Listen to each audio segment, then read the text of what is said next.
Hey guys, Miss Thomas here. When talking with you guys earlier, a lot of you said that you missed Toothless, and that was actually the thing you missed most about school. So I thought I would do a video featuring your favorite class pet. So he's very restless today. It's a warm day. He's been running around. He wants to play. But I thought I'd talk to you a little bit more about him and his adaptations today. We talked about adaptations as a means of survival. Survival of the fittest, if you will. So there are a few things that help Toothless survive in his environment, and we'll just have to pretend like his environment is not an aquarium. So first of all, if you'll take a look at his eyes.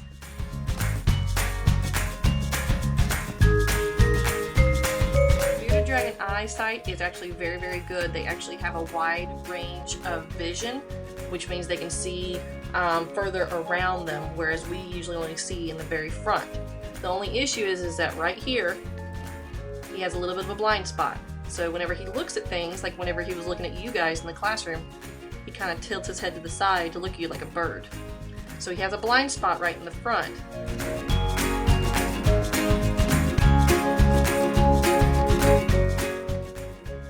But their vision is very good. They actually see in full color, and it's actually their main way of hunting. They are very visual hunters. The hole on the side of his head is called a tympanic membrane. It's like an eardrum, so it's like his ear but without the ear lobe.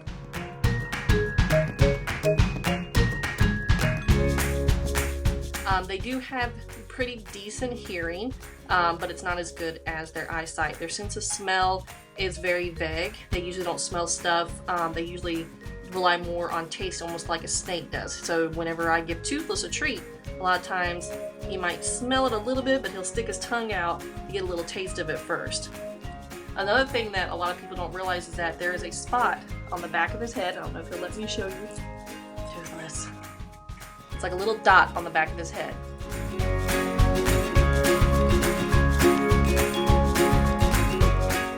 They call that a lot of times a bearded dragon's third eye, and it's literally not an eye. What it is a sensor in a way, and this helps them remain safe from flying predators, because if you remember from our food web and food chain diagram that we did in class, that birds of prey can actually eat bearded dragons in a desert habitat.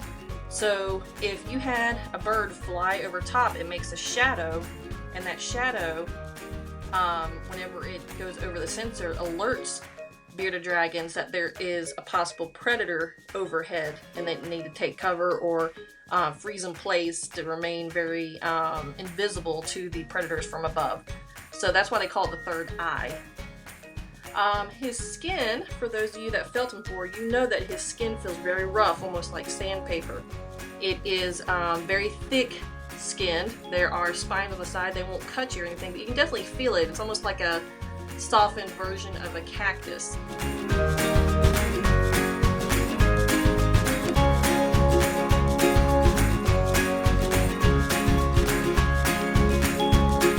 So this skin does a couple things. It obviously protects him.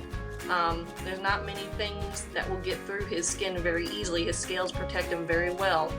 And if you can see, his scales get really big, and there's actually teeny tiny little spikes on his scales on his legs.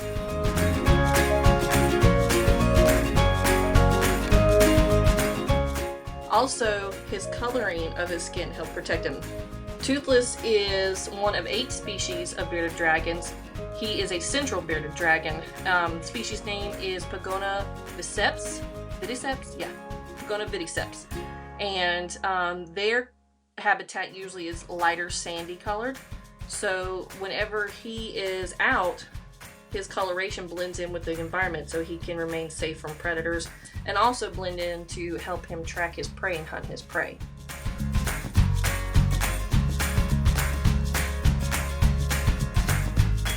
His coloration will change. If he gets cold, what will happen is you'll see more of this darker color come out, and this darker color allows for more sunlight to be absorbed into his skin to help him warm up.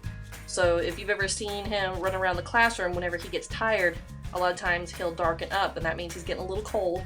and it's time to put him back under his light so he can warm up.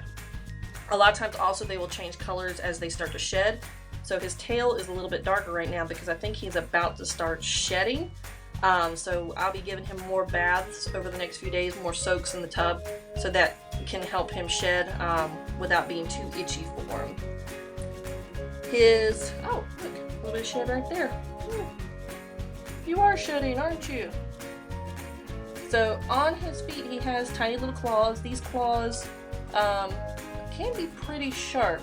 The environment that he is in his tank has slate tile, so that as he walks on it, it helps file down those nails so they're not so sharp, but that does make them pretty decent climbers, especially on rough surfaces like logs and branches. Hey, buddy.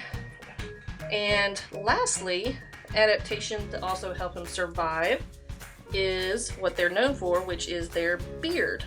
So his beard is not out right now, but you can see a picture of him with his beard out.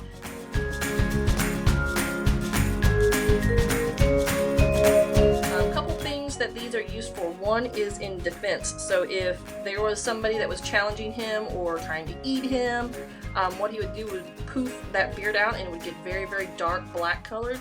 And it's very intimidating to other animals. It makes him look bigger, makes him look dangerous, so they're more likely to back off instead of eating him.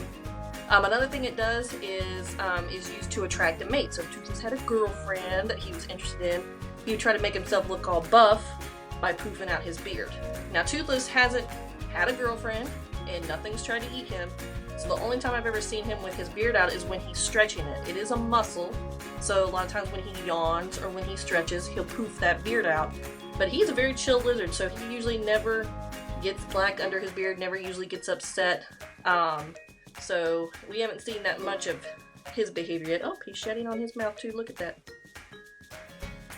Another thing his skin also does is help keep the moisture in. There's not a lot of moisture going to be leaving this tough skin.